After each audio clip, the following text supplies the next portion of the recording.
Winasak din ng bagyo ang mga pinagpagurang bahay ng maraming taga-Quezon. Kaya ang ilang mangingisda gusto nang makapalaot para makapag-ipon muli. At nakatutok si June Veneracion.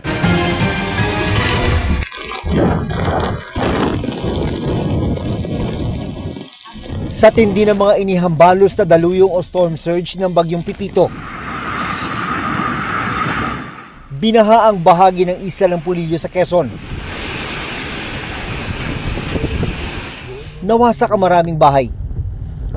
Mula sa ere, tanaw lalo ang pinsala hindi lang sa Pulilio, kundi sa isla ng Humalig. May mga partially damaged din na bahay sa bayan ng Buena Vista. Meron lang na i-report na minor damage sa school.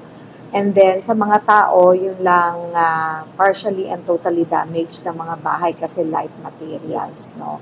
So far yun, infrastructure, roads, bridges, lahat yan okay sila. Ang hinihintay lang natin, reports on nasira na bangka. Mas malala siguro kung hindi maagang nakapagtali ng bubong ang mga residente.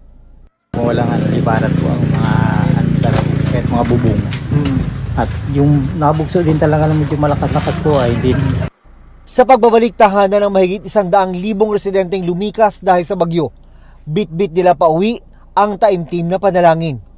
Kada taon laging may ganito, lagi kaming evacuate. Kada bagyo, punta doon lagi. Sana yung Pasko wala nang bagyo. Sa pagbuti ng panahon, pagkakataon din para sa mga mangisda na muling pumalaot at makabawi makaraan ng ilang araw na walang kita. Lalo na para sa tulad ni Eric na tanging inaasahan ng 3 anak at walang ibang mapagkukuhanan ng ipagpapagawa sa bahay na winasak ng naunang bagyo bago pa tumama ang bagyong Pipito. Marami bagang umaasa sa kita natin sa hanap buhay pang araw-araw. Doon na kami nakatuloy sa nanay ko at wala kasama yung mga anak ko. Umabot man sa mahigit 100,000 residente ang lumikas, wala naman ni isang nasawi, nasaktan o nawala sa kasagsagan ng bagyong Pipito dito sa probinsya ng Quezon.